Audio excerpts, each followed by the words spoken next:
Hello बच्चों। तो बच्चों लास्ट हमने किरचॉफ के नियम पढ़े और हमने व्हीटस्टोन सेतु हम पढ़ चुके हैं।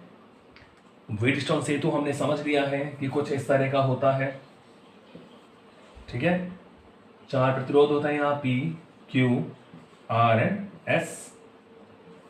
यहाँ लगा होता है धारा मापी एक कुंजी के साथ और यहाँ लगा होता है एक सेल एक दूसरी कुंजी के साथ, ठीक है। तो ये सेतु जब संतुलन में होता है तो P upon Q is equal to क्या होता है, R अपॉन S। ये हमने पढ़ लिया था।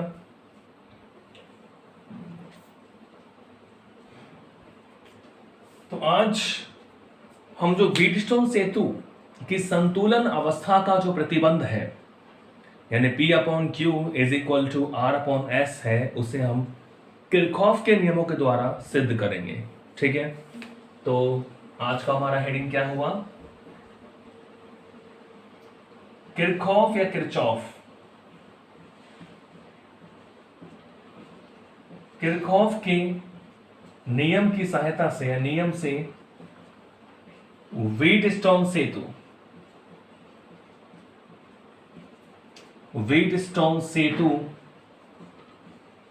की संतुलन अवस्था का प्रतिबंध, व्हीटस्टोन सेतु की संतुलन अवस्था का प्रतिबंध।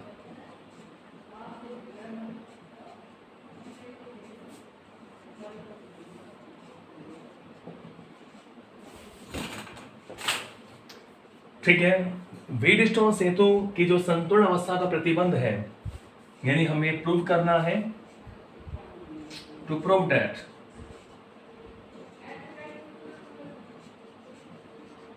क्या प्रूव करना है, P upon Q is equal to R upon S by Kirchhoff's law, ठीक है। तो ये हमें प्रूफ करना है संतुलन अवस्था का प्रतिबंध किरचॉफ के नियमों की सहायता से। तो चलो बनाते हैं हम एक व्हीटस्टोन सेतु। तो बच्चों ये हमारा हम बना रहे हैं व्हीटस्टोन सेतु।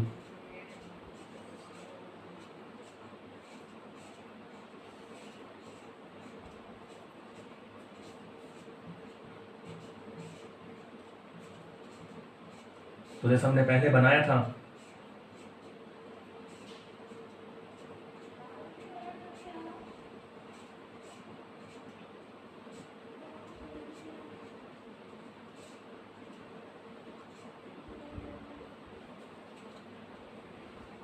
तो इसको हम नाम दे दें, this is A point, B, C, D, clear. और ये प्रतिरोध P, Q,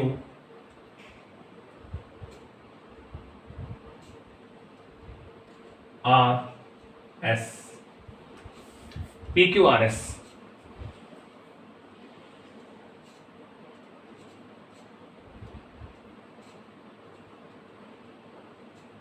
ठीक है। तो PQRS हमारे पास 4 रेसिस्टेंस हैं और हमें पता है यहां एक सेल जोड़ना है एक कुंजी के साथ,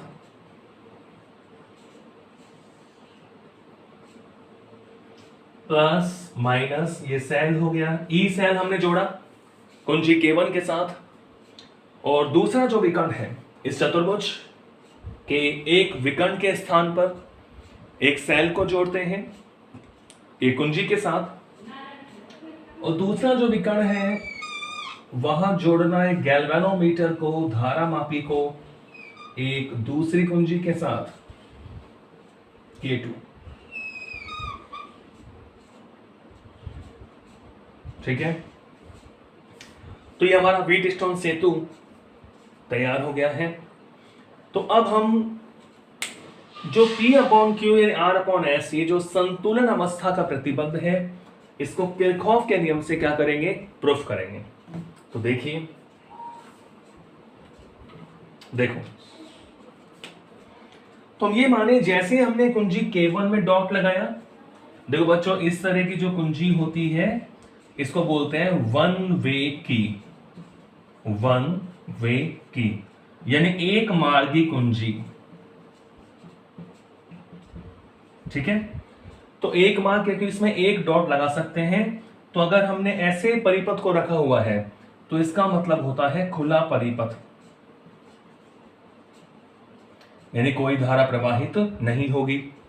और अगर हमने कुंजी में डॉट लगा दिया तो इसका मतलब होता है बंद परिपथ। क्या होता है इसका मतलब? बंद परिपथ, यानी अब कुछ ना कुछ करंट फ्लो होगा। ठीक है, तो ये एक मार्गी कुंजी होती है। पिछले वाले व्हीटस्टोन सेतु में मैंने इस तरह कुंजी बनाई थी, तो ये जो कुंजी होती है इसे बोलते हैं दाब कुंजी, प्रेशर की।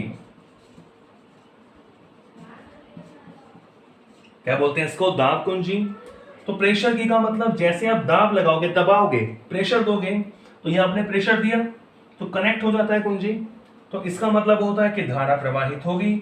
और अगर आपने इसको ऐसे बनाया हुआ है तो धारा प्रवाहित नहीं होती।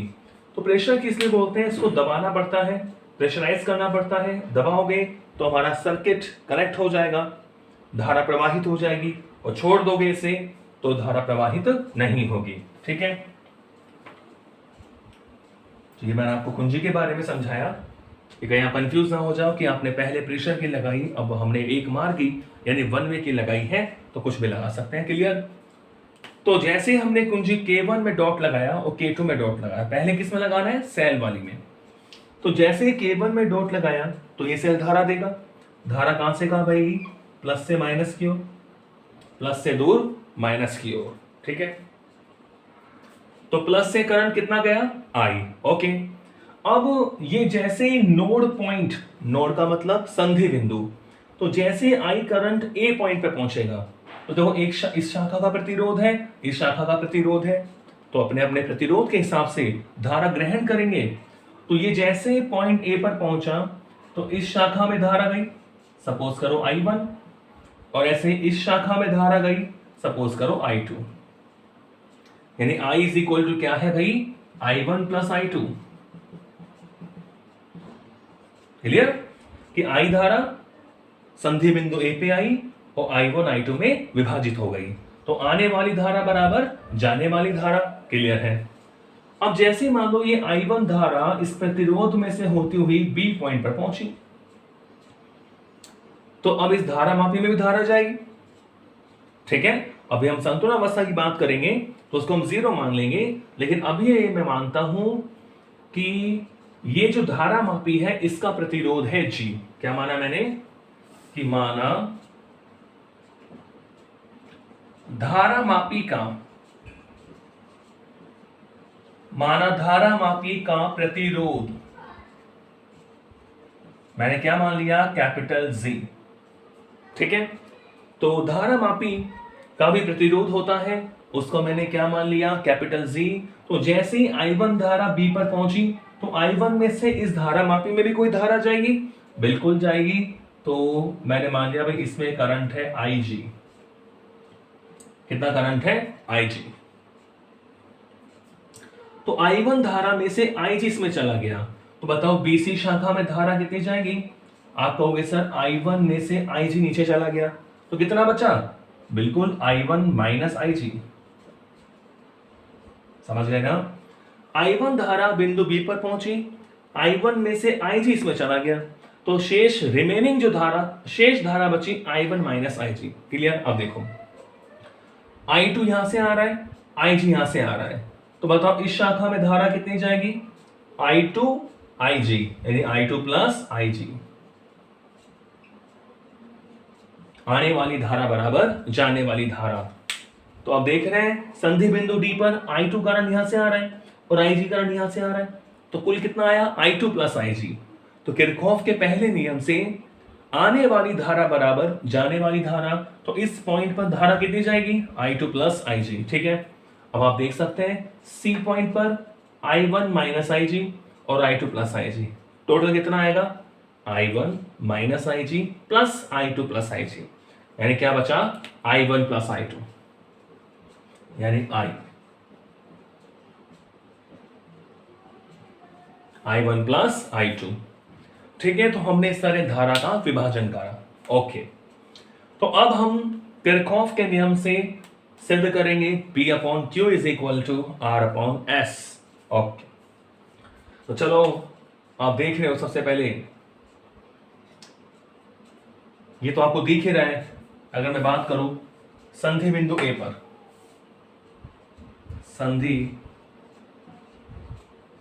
संधि बिंदु A पर KCL से,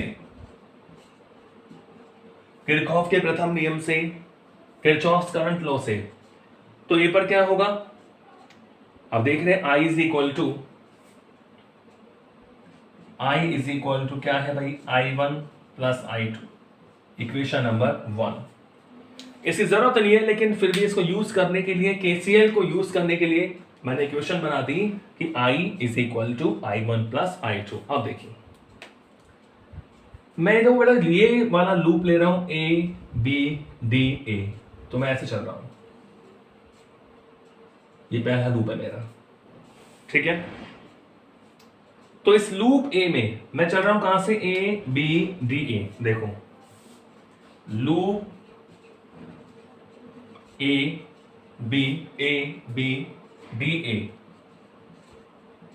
में KVL से, KVL का मतलब होता है किरचॉफ्स वोल्टेज लॉ, यानी किरचॉफ का दूसरा नियम। तो अब देखेंगे इस लूप में जो बात कर रहा हूं, पहला लूप ABDA में लगाओ किरचॉफ के दूसरा नियम। तो ऐसे शुरू करो, तो अपन ऐसे चल रहे हैं क्लॉकवाइज, तो इसी दिशा में चल रहे हैं। तो बताओ यहां से यहां गए कितना विभवांतर? KVL का मतलब आपको पता है कि समेशन V बराबर क्या होता है? 0। तो कुल विभवांतर 0 लेना है, ठीक है। अगर विभव पतन हो रहा है तो पॉजिटिव, और अगर पतन नहीं हो रहा, विभव बढ़ रहा है, तो नेगेटिव। तो धारा की दिशा में चल रहे हैं, इसमें धारा हमारी दिशा में ही है, तो A से B चलेंगे तो कितना विभवांतर?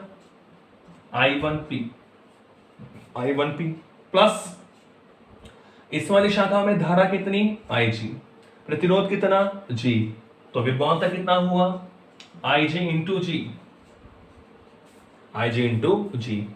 और यहां से अब जब आओगे तो ये देखो, अब हम ऐसे चल रहे हैं D से A, इसमें विभव पतन ऐसे हो रहा है, तो हो गया ना विपरीत दिशा में। D से A चलो तो क्या आएगा? Minus I2 into R is equal to 0, ठीक है। हम ऐसे चल रहे हैं, इसमें धारा ऐसे है, तो विपरीत दिशा में हो गई, तो विभव पतन यहां नेगेटिव हो जाएगा, माइनस I2R बराबर 0, ठीक है। तो इक्वेशन नंबर ये मान लेते हैं हम 2। ऐसे बच्चों इस वाले लूप की बात करूं मैं, सेकंड लूप, यानी BCDB। देखो इसी प्रकार लूप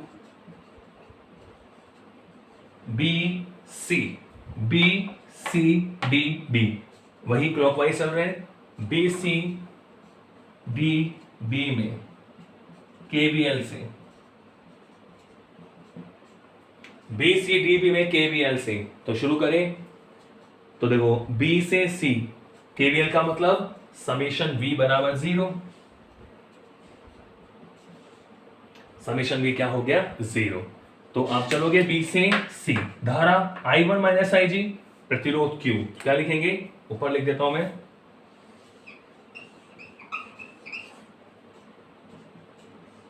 देखो समेशन V बराबर 0, तो क्या लिखूंगा? I1 माइनस IG, धारा गुणा प्रतिरोध Q, ठीक है। ऐसे चलिए, अब हम तो चल रहे हैं ऐसे, विभव पतन ऐसे हो रहा है, तो नेगेटिव आएगा, minus I2 plus IG into S। और फिर हम चल रहे हैं D से B, तो देखो हम चल रहे हैं इस तरह, विभव पतन ऐसे हो रहा है, तो ये भी माइनस आएगा, माइनस IG इंटू G बराबर 0। तो ये हो गई इक्वेशन नंबर 3, ठीक है। तो अब हम इन इक्वेशनों से निकालेंगे किरचॉफ के जो नियम हमने यहां लगाए हैं, उससे हम व्हीटस्टोन सेतु कि संतुलन अवस्था के प्रतिबंध को निकालेंगे। अब देखिए, आपको पता है संतुलन अवस्था कब होगी? संतुलन अवस्था के लिए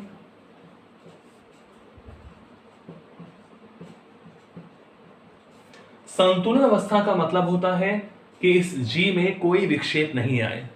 विक्षेप कब नहीं आएगा? जब धारा जीरो होगी। धारा जीरो कब होगी? जब विभवांतर जीरो होगा। विभवांतर जीरो कब होगा? जब B और D दोनों समान विभव पर होंगे। तो संतुलन अवस्था के लिए धारा मापी में प्रवाहित धारा क्या होनी चाहिए? जीरो होनी चाहिए। तो आप समीकरण नंबर 2 और 3 में जहां IG है उसको क्या कर सकते हैं? जीरो। IG बराबर जीरो होना चाहिए। देखो समीकरण 2 से, समीकरण 2 से हम क्या लिखेंगे? I1P प्लस IG जीरो हो गया, minus I2R is equal to zero. ठीक है, IG का मान क्या है? जीरो। तो यहां से I1P माइनस उधर जाके प्लस में हो जाएगा, यानी I2R। इक्वेशन नंबर कौन सी आ गई बच्चों? 4। क्लियर है? ऐसे ही समीकरण नंबर 3 में जहां IG है वहां क्या करिए? जीरो रखिए। तो आप देख सकते हैं समीकरण 3 से, देखो समीकरण 3 से जहां IG है वहां जीरो पुट करो तो क्या बचेगा? देखो IG जीरो है तो क्या बचेगा भाई? I1Q, ये तो जीरो हो गया, माइनस I2S, और देखो IG जीरो है तो बराबर क्या आ गया? जीरो।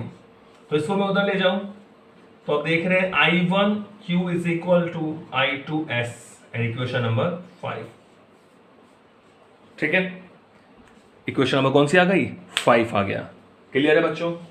अब आपको बिल्कुल पता लग गया होगा कि समीकरण 4 और 5 से हम प्रतिबंध को निकाल सकते हैं। ठीक है, तो अब देखिए,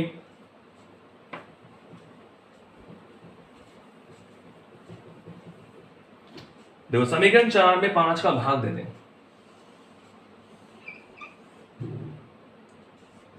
समीकरण 4 में समीकरण नंबर 5 का क्या दे दें? भाग दे दें। तो समीकरण 4 का LHS क्या है? I1P। 5 का LHS I1Q is equal to 4 का RHS I2R, 5 का RHS I2S। ठीक है, तो आप देख रहे हैं I1 से I1 कट गया, I2 से I2 कट गया, तो क्या आ गया कि P/Q is equal to R/S। और यही सेतु की, व्हीटस्टोन सेतु की संतुलन अवस्था का प्रतिबंध होता है, P/Q is equal to R/S। तो आप देख रहे हैं हमने KVL जो नियम लगाया, किरचॉफ का नियम लगाया, उससे हमने व्हीटस्टोन सेतु की संतुलन अवस्था के प्रतिबंध को सिद्ध किया। ठीक है, चलो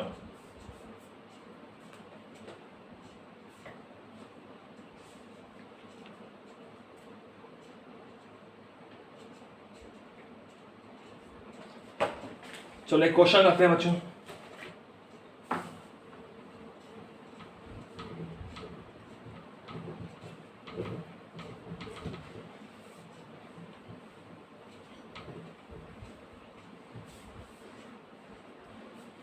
एक एग्जाम्पल नंबर 2 है आपका।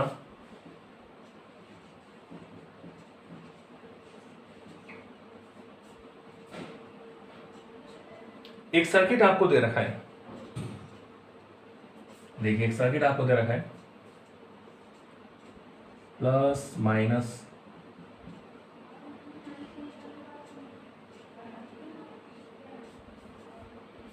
एक सेल यहां लगा हुआ है, एक रेजिस्टेंस लगा हुआ है,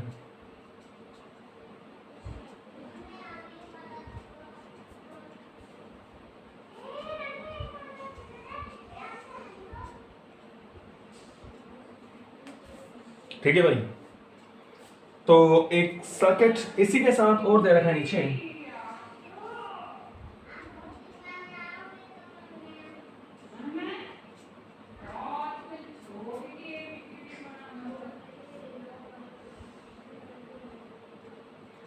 ठीक है, ये एक आपको सर्किट दिया हुआ है। तो यहाँ पर आपको ये दे रखा है बच्चों 14 वोल्ट का, 14.0 वोल्ट। क्लियर है? और कुछ पॉइंट आपको दिया हुआ है इसमें, ए पॉइंट, बी पॉइंट, ये सी पॉइंट, ए बी, ये सी दिया हुआ है, ये डी दिया हुआ है, और ये आपको दिया हुआ है ई पॉइंट, और ये दिया हुआ है एफ पॉइंट। ठीक है, ई और एफ। क्लियर? और यहाँ पर आपको प्लस माइनस एक सेल ये दिया हुआ है 10 वोल्ट का। यहां से करंट गया ये 6.0 ओम, तो ये करंट है I1। ये करंट क्या है बच्चों? I1 है। और I1 करंट 6 ओम, ये है 2 ओम का, ये B पॉइंट है। और इस वाले सेल से जो करंट आपको दिया हुआ है वो I2 दिया हुआ है। ठीक है, और ये 4.0 ओम का है रेसिस्टेंस, और इसमें करंट है I2। ये आपको दिया हुआ है सर्किट इस तरह, तो वही मैं बना रहा हूँ। और 10 वोल्ट 2 ओम, और यहाँ इस तरह आपको ये करंट इस तरह जा रहा है। ठीक है, इसमें I3 करंट आपको दे दिया। ठीक है, तो ये आपको एक सर्किट दिया हुआ है, 2 सेल है 14 वोल्ट और 10 वोल्ट के, ये 4 ओम का प्रतिरोध, 2 ओम का, 6 ओम का। इसमें I1 करंट है, इसमें I2 है, और इसमें आप देख रहे हैं इसमें I3 करंट है। क्लियर है? ओके। क्वेश्चन क्या कह रहा है कि इसमें विद्युत धाराओं के मान बताओ। विद्युत धाराओं के मान ज्ञात करो।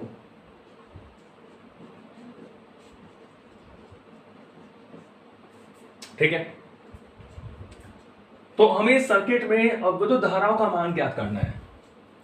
तो आप देखोगे ओम के नियम से इस तरह क्वेश्चन नहीं होते, तो आपको यहां किरचॉफ का नियम लगाना पड़ेगा। क्लियर? तो आप देख रहे हैं कितनी धाराएं, यानी हमें I1 का मान निकालना है, हमें I2 निकालना है, और बच्चों हमें क्या निकालना है?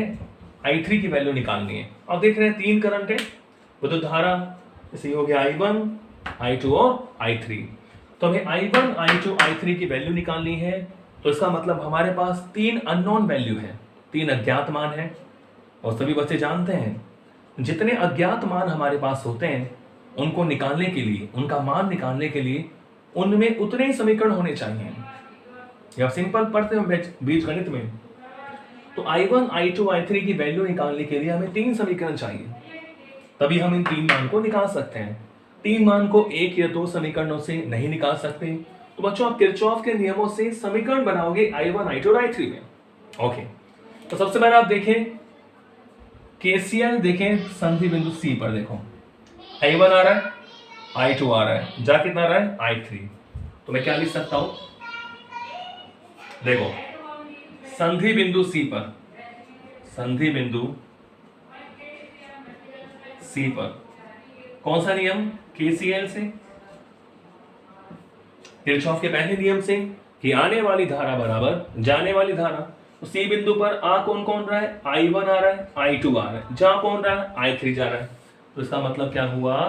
I1 plus I2 is equal to I3 and this is equation number first। Clear है? I1, I2 आ रहा है और जा कितना रहा है? I3। तो I1 plus I2 is equal to क्या हो गया? I3 हो गया। क्लियर है? तो ये फर्स्ट इक्वेशन हो गया। क्लियर? अब आप KCL हम लगा चुके हैं। अब आपको देखो, ध्यान रखो, ये जो वोल्टेज आपको दिया हुआ होता है ये शामिल होना चाहिए आपकी इक्वेशन में। तो ये वैल्यू हमारे पास है। तो सपोज करो मैं एक लूप ले लेता हूं, ये वाला, इस तरह मैं दिशा मान रहा हूं, ये लूप मेरा, यानी B E F C B। तो मैं कौन सा लूप ले रहा हूं? देखिए, क्योंकि मुझे पता है यहां I2 और I1 में मुझे इक्वेशन मिल जाएगी। इस लूप में मैं चल रहा हूं, देखो ऐसे B E F C B. तो loop B E F C B में किससे? केवीएल से, किरचॉफ वोल्टेज लॉ से। तो B E F C B हम बात करें, चलो भी यहां से I2 इंटू 4, क्योंकि हमें विभवांतर लेना है। तो कितना हो गया बच्चों? 4I2 इंटू 4 कितना हो गया? 4I2। फिर चले प्लस से माइनस चल रहे हैं, तो 14 वोल्ट प्लस 14, देखो 4I2 प्लस 14, प्लस से माइनस चले ना, प्लस 14। आगे चले, कोई शाखा नहीं है, कोई प्रतिरोध नहीं है यहां पर। तो देखो बच्चों, इसके सिरों पर विभवांतर हम ऐसे चल रहे हैं, विभव पतन ऐसे हो रहा है। तो -6I1। अब इसको मत भूल जाना, ऐसे चल रहा है अपन, विभव पतन यहां हो रहा है, तो -6I1। अब ऐसे चल रहा है, प्लस माइनस आ रहा है, तो प्लस का 10, और फिर ये हो गया खत्म। पॉइंट बी तक इज इक्वल टू क्या हो गया बच्चों? 0। समझ गए ना? देखो 4I2 विभव पतन हमारी दिशा में, प्लस माइनस हमारी दिशा में, प्लस का लिया, यहां कोई प्रतिरोध नहीं है। इस वाले में I1 करंट है, लेकिन विभव पतन ऐसे हो रहा है, हम ऐसे चल रहे हैं।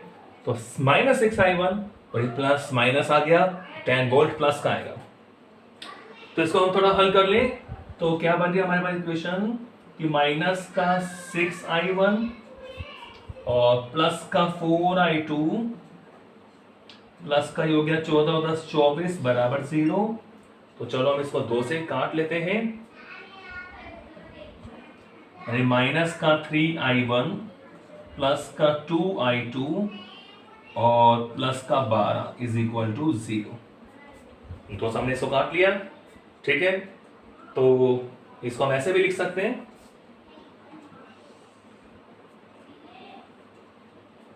कि 3I1 माइनस का 2I2 is equal to 12, equation number 2। तो देखो एक इक्वेशन आ गई I1 और I2 में। अब चलो ये वाला लूप ले लें, इसमें भी ऐसे चल रहा हूं मैं, लूप नंबर 2, ठीक है। दूसरे वाले लूप में क्या है? लूप यहां से चल रहा हूं मैं, क्योंकि अभी 2 इक्वेशन है मेरे पास, I1 I2। लूप दूसरे की बात में करूं तो A लूप ले रहा हूं मैं, A B C D A में, loop A B C D A में किससे भाई? KVL से। लूप का मतलब ही वोल्टेज लो है। तो चलो शुरू हो जाओ, A से भी कुछ नहीं मिला। अब देखो माइनस प्लस, तो माइनस का 10 वोल्ट, माइनस का 10। अब इसकी दिशा में चल रहे हैं, प्लस का 6I1। आगे चले, ये I3 करंट आ रहा है भाई, ये I3 है, I3 आ रहा है ना, तो इसी दिशा में, तो प्लस का 2I3 इज इक्वल टू क्या हो गया बच्चों? 0 हो गया। तो इसे भी हम थोड़ा हल कर लें, तो बताओ क्या आएगा? देखो कि 6I1 plus 2I3 is equal to 10, ठीक है। पक्षांतरण कर दिया तो पॉजिटिव हो गया। तो चलो हम 2 से इसको काट भी लेते हैं कि 2 तिया 6, 2 एकम 2, 2 पंजे 10। क्लियर है? 3I1 plus I3 is equal to 5। Okay, and this is equation number 3। तो लो भाई, I1 I2 I3 में 3 इक्वेशन आपके सामने है। तो आप देख रहे हो कि सेकंड जो इक्वेशन है वो I1 I2 में है, और थर्ड इक्वेशन I1 I3 में है। तो हम मान कैसे निकालें? या तो I1 I2 में होना चाहिए या I1 I3 में होना चाहिए, तो मान निकाल सकते हैं। तो बच्चा अपन ऐसा करें, अब पहली इक्वेशन को ध्यान दें, I3 की जगह में क्या रख सकता हूं? I1 plus I2। तो जैसे मैं I3 की जगह I1 प्लस I2 रखूंगा, तो ये इक्वेशन I1 I2 में बदल जाएगी। तो ये 3 समीकरण और 2 समीकरण से मैं I1 I2 निकाल सकता हूं। तो जब I1 I2 आ जाएगा तो क्या आ जाएगा प्यारे बच्चों? I3 आ जाएगा। तो देखो 3I1 प्लस I3 की वैल्यू कितनी है? I1 प्लस I2, I3 है I1 plus I2, equation number 1 से रखा है इज इक्वल टू 5। तो 1 से I3 की जगह मैंने क्या पुट कर दिया, I1 प्लस I2। क्लियर है? तो बच्चों 3I1 प्लस I1 कितना हो गया, 4I1 plus I2 is equal to 5, equation number 4। तो अब आपको बिल्कुल पता लग रहा है कि इक्वेशन नंबर 2 और इक्वेशन नंबर 4 से we can calculate I1 and I2। अब इजी हो गया हमारा काम, क्योंकि हमारे पास I1 I2 में इक्वेशन है, तो वी कैन सॉल्व इट। तो हम सॉल्व करते हैं इक्वेशन 2 और 4 से। देखो, समीकरण 2 व 4 से, समीकरण 2 व 4 से, तो मैं लिख देता हूं समीकरण 2 को कि 3I1 माइनस का 2I2 इज इक्वल टू 12, और ये हो गया 4I1 प्लस का I2 इज इक्वल टू 5। तो अब तो आपको 10वीं क्लास की याद आ गई होगी कि कैसे निकालोगे मान। तो क्या करें बच्चों, देखो इसको मैं 2 से गुणा कर देता हूं। क्या करते हैं इसको, 2 से गुणा। तो क्या बनेगी हमारी इक्वेशन कि 3I1 minus 2I2 is equal to 12। इसको मैं 2 से गुणा कर दूं, पूरी इक्वेशन को कर सकते हैं। तो ये हो गया 2 चौके 8I1 प्लस का 2I2 बराबर 10। ठीक है, अब इसको हम जोड़ देते हैं समीकरण को। क्या करते हैं, इसको जोड़ दें, तो ये कट जाएगा जोड़ने से। तो 8 और 3 कितना हो गया बच्चों, 11I1 इज इक्वल टू 12 और 10 22। 12 10 कितने हो गए, 22। तो यहां से आप देख रहे हैं I1 इज इक्वल टू 11 दूनी 22, तो 2 एम्पियर। I1 कितना आ गया बच्चों, 2 एम्पियर। ओके, अब I1 आ गया तो I2 भी आ जाएगा। इक्वेशन नंबर 4 से देख लो,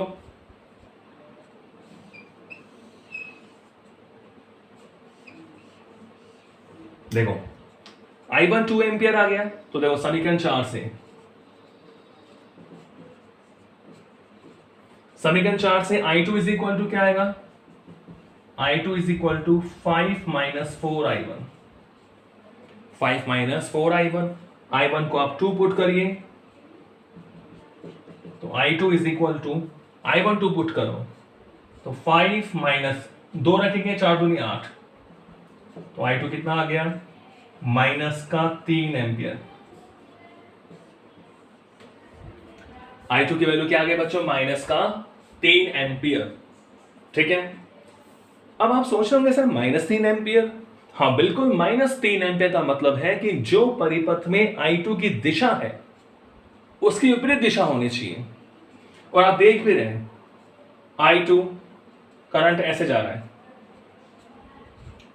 तो आपको दिख रहा है, देखो प्लस की तरफ आ रहा है। ये जो करंट I2 तो था, ये जो करंट आ रहा है I2 प्लस की तरफ आ रहा है, जबकि करंट क्या होना चाहिए, प्लस से दूर होना चाहिए। तो I2 मुझे कितना मिल रहा है, -3 एम्पियर। इसका मतलब इसकी डायरेक्शन ये होगी। ठीक है, I1 मुझे कितना मिल गया, 2 एम्पियर। I1 कितना मिल गया, 2 एम्पियर। तो अब आप देख सकते हैं कि I3 क्या होगा, तो समीकरण नंबर 1 से